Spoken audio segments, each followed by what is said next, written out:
Dore ingaruka za Covid-19 aho abanyeshuri bendaga kurangiza amashuri yabo basigaye birirwa mu mirima biyekereza runonko, harimo abakobwa ndetse n'abahungu bagiye batandukanye. Nawe iyumvira ibyishimo bari bafite.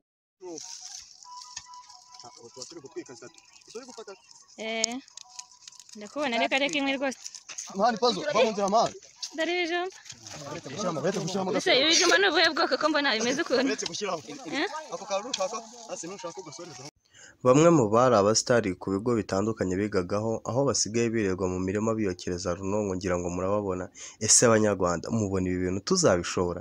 Ibuka gukora subscribe, ukore na like ku Muvuduko TV kugira ngo ujye ubona izindi video Umuvuduko TV waguteguriye. Urakoze kureba video yacu. Bendaga kurangiza amashuri yabo basigaye birirwa mu mirima biyekereza runonko, harimo abakobwa ndetse n'abahungu bagiye batandukanye. Nawe iyumvira ibyishimo bari bafite.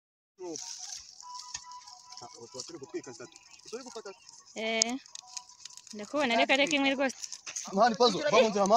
Dore ibijumba. Ese ibijumba ni ubuhe bwoko ko mbona bimeze ukuntu? Bamwe mu bari abasitari ku bigo bitandukanye nk'uko mubireba murabona ko abana nabo bisigaye byarameze nk'aho byanze rwose, birirwa mu rugo, akazi ntako, ibintu byinshi nyine. Urabona ko barishimye nyine, bariyokereza ibijumba, none bagira batese coronavirus nyine yabyivanzemo ibintu by'amashuri, kwiga byaranze. Cyokoze wenda n'icyizere wenda ku bantu bagifite ko amashuri azatangira mu kwa 9 ni bakeya, dukurikije ko bigenda nyine. Nk'uko mubibona baragerageza bagasabana, nubwo nta gapfukamunwa, nta social distance, ariko nta kundi nyine. Ubwo nyine ni coronavirus yabiteye byose.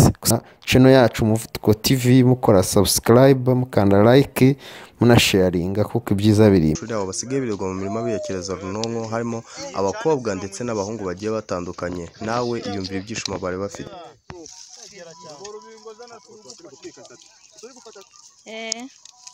Ndakubona reka imwe rwose. Dore ibijumba. Ese ibijumba ni ubuhe bwoko ko mbona bimeze ukuntu? Bamwe mu bari abasitari ku bigo bitandukanye bigagaho, aho basigaye birirwa mu mirima biyokereza runonko, ngira ngo murababona. Ese abanyarwanda mubona ibi bintu tuzabishobora? Ibuka gukora subscribe, ukore na like ku Muvuduko TV kugira ngo ujye ubona izindi video Umuvuduko TV waguteguriye.